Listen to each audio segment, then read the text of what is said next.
Welcome everybody to this channel. বন্ধুরা, আপনাদের সবাইকে এই চ্যানেলের পক্ষ থেকে স্বাগত জানাই। বন্ধুরা, আজকের এই ক্লাসে আমরা ঠিক একেবারে বাস্তবে যেমন ইংরেজি বলা হয় সেই ধরনের ইংরেজি শিখব। দুই বন্ধুর মধ্যে কথা হয়েছিল যে উইকেন্ডে তারা বেড়াতে যাবে।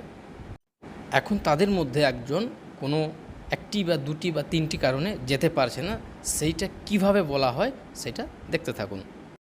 প্রথমজন বলছে, hi Bob, how are you? যে বব, তুমি কেমন আছো? বব বলছে, I am fine, what about you? আমি ভালো আছি, তুমি কেমন আছো?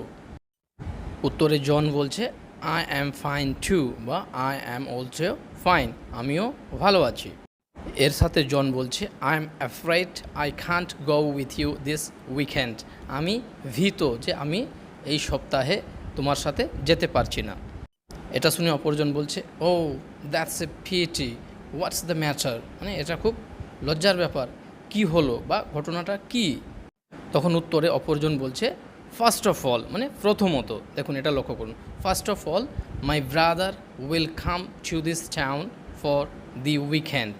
প্রথমত আমার ভাই এই সপ্তাহের শেষে এই শহরে আসবে। এরপর দ্বিতীয় কারণটি বলছে, secondly I am afraid I am a bit short of money at the moment. আমি ভীত যে আমার কিছু টাকার অভাব রয়েছে এই মুহূর্তে। এবার আপনি এই দুটো বাক্যকে ফার্স্ট অফ অল আর সেকেন্ডলি ছাড়াও কিভাবে বলবেন?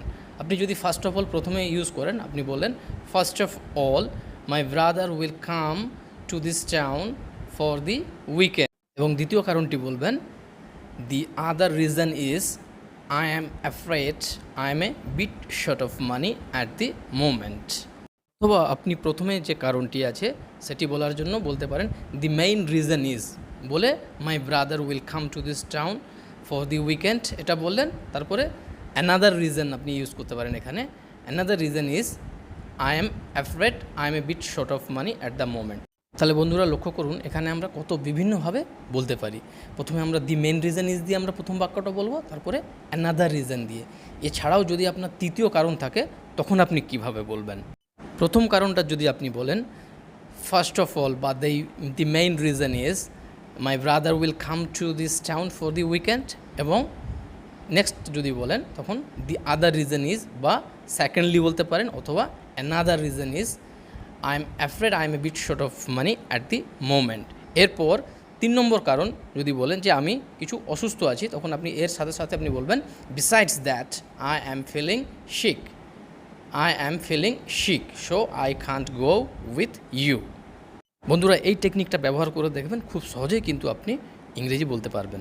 এর সাথে আমরা এই ক্লাসটি শেষ করলাম। আপনাদের সবাইকে অনেক অনেক নমস্কার ও ধন্যবাদ জানাই। সবাই খুব ভালো থাকবেন।